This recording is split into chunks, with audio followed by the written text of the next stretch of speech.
Hello everyone, in this video we will see in how many ways we can make an object. Also we will see in which of the ways the constructor gets called. For this I already have my Eclipse open. So let's make a new project and see all the four ways in action. So let's go here and make a new project.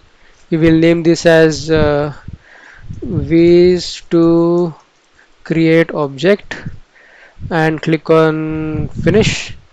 Now inside this src folder I will make one class and name it as employee with a constructor inside it. This I will do to see whether the constructor gets called or not.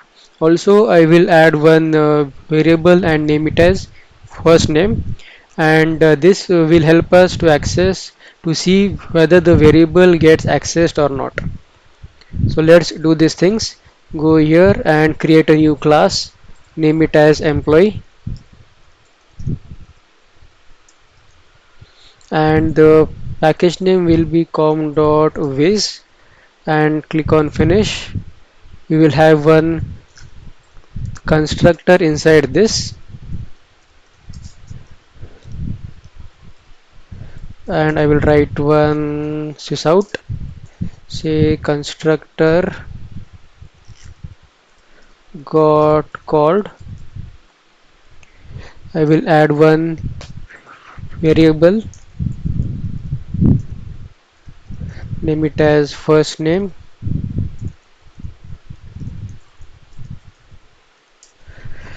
and just right click on this file and go to source, getters and setters, and click on this here.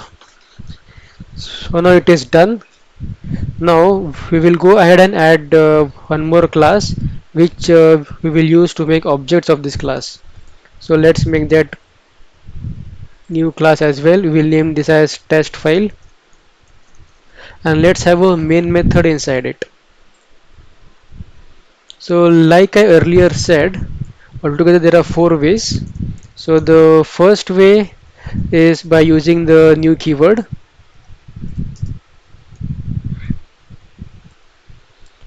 The second way is by using class dot new instance method. The third way is by using the clone method, and the fourth way is by using serialization and deserialization.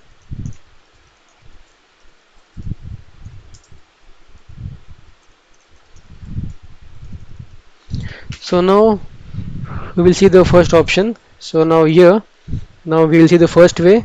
So here if you write employee emp1 is equal to new employee, and we give the first name one name, so emp dot set first name.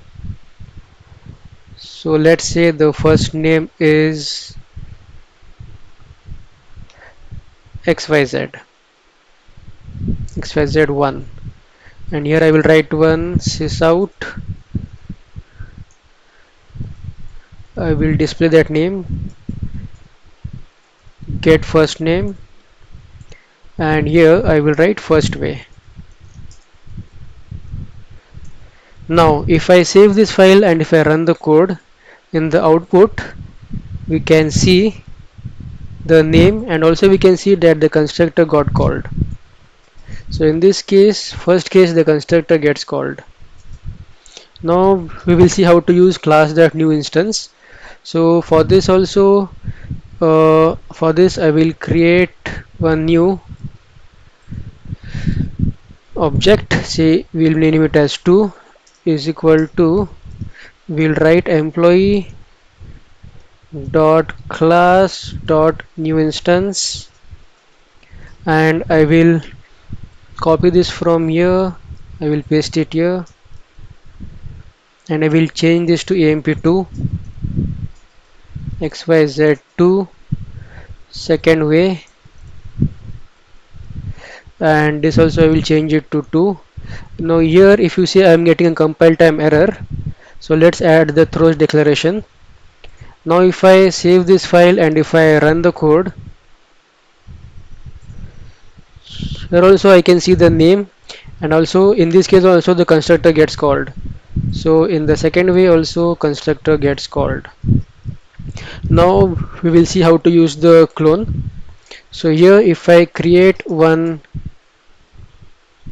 new object, say amp3, and if we want to clone it, if you want to clone it from say in this object emp2, so we write emp2.clone. Now here I am not able to see the clone method, because in this file, in the class file, we have to implement the clonable interface. Clonable. So now once we implement this, then there is one method which you have to override. It is the clone method. So we go ahead and override that. Now after adding this clonable interface and this clone method, and I save it, if I go here and now if I write emp2 dot, we be able to see the clone method. Now I will do the same thing here also. I will change this to emp3, emp3, this to 3, and this is the third way. Now here it is giving me one compiler error, so I will add one cast, and also it will ask me to throw one exception. I will do that. I will just add one enter here so that we can see all the exceptions. Now if I run the code, now if you see, in this case we can only see the name, but we can't see that the constructor got called. So in this third case the constructor does not get called.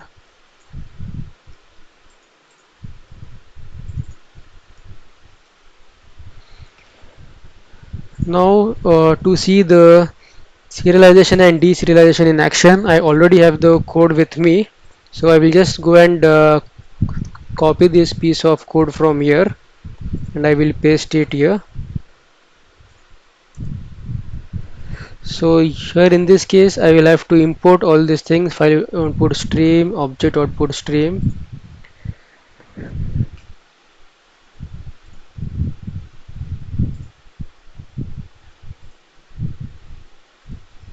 So now here I have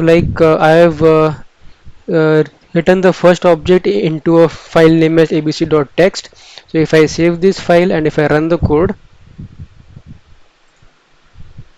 here it says that it's showing me one non-serializable exception. This is because in this here we have to add the serializable, we have to implement the serializable interface.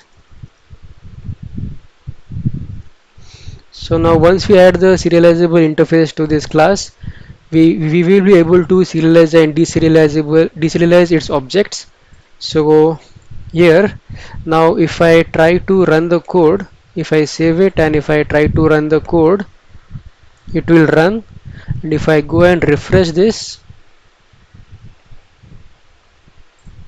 here we see that we can see one file abc.txt.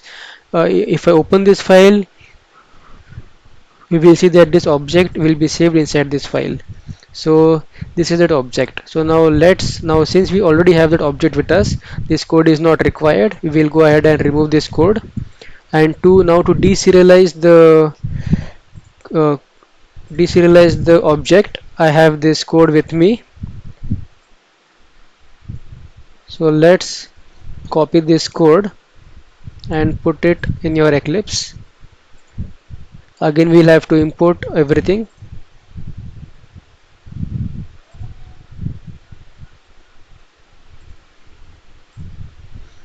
Now in this case, if I save the file and if I run the code, in this case also we can see that it displays only the name and the constructor does not get called. So here also the constructor didn't get called.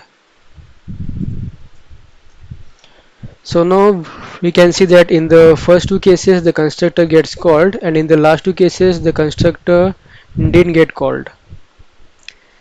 So here We have fetched the object which was stored in this file with the help of this code.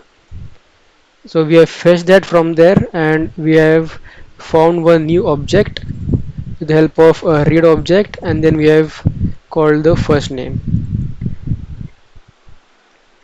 So now do comment below so that I will understand whether you like this video or not. Also let me know if you need understanding of anything else. Thank you and goodbye.